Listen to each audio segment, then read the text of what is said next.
ઉનાળાની કાળઝાળ ગરમીની શરૂઆત થતાં જ માનવજ્યોત સંસ્થા ભુજ દ્વારા કચ્છમાં સમગ્ર કચ્છની અંદર ઠેક ઠેકાણે અમે લોકોએ ચકલીઘર અને કુંડા લટકાવ્યા. પરિણામ એ આવ્યું કે આજે જ્યાં જ્યાં ચકલીઘર લટકાવ્યા છે ત્યાં ચકલીઓ એમાં માળા બાંધી રહી છે. ક્યાંક ચકલી આવ જાવ કરે છે, ક્યાંક ચકલીઓએ ઈંડા મૂક્યા છે, ક્યાંક બચ્ચાનો ઉછેર કરી રહી છે. એવા ફોટા વોટ્સઅપ ઉપર આ જીવડાયા પ્રેમીઓ દરરોજ મને મોકલાવે એટલે મને ખુશી થાય કે આ એક જીવડાયાનું સુંદર કાર્ય થઈ રહ્યું છે અને જેમાં હવે સફળતા મળી છે. લાંબા સમયથી માનવજ્યોત સંસ્થા આ કાર્ય કરે છે, કારણ કે આ ચકલીઓ છે એને પણ એક પ્રસૂતિની વ્યવસ્થા માનવજ્યોત સંસ્થાએ કરી આપી છે અને ઠેક ઠેકાણે લટકતા ચકલીઘરો આજે ચકલીઓ માટે સાચું ઘર બની ચૂક્યા છે.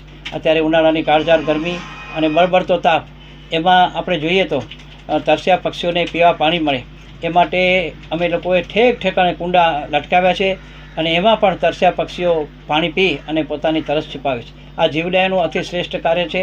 લોકોને મારી નમ્ર અપીલ છે, આપણા ઘરની અંદર, છત ઉપર, ઘરમાં જ્યાં પણ જગ્યા હોય, બાલ્કની ઉપર, ઝાડ ઉપર, ક્યાં પણ એ કુંડું લટકાવો અને એમાં નિયમિત રોજ પાણી ભરો, જેથી તરસ્યા પક્ષીઓ આ કુંડા ઉપર આવી પાણી પીશે અને પુણ્યનું બહુ મોટું શ્રેષ્ઠ કાર્ય આપના હાથે થશે.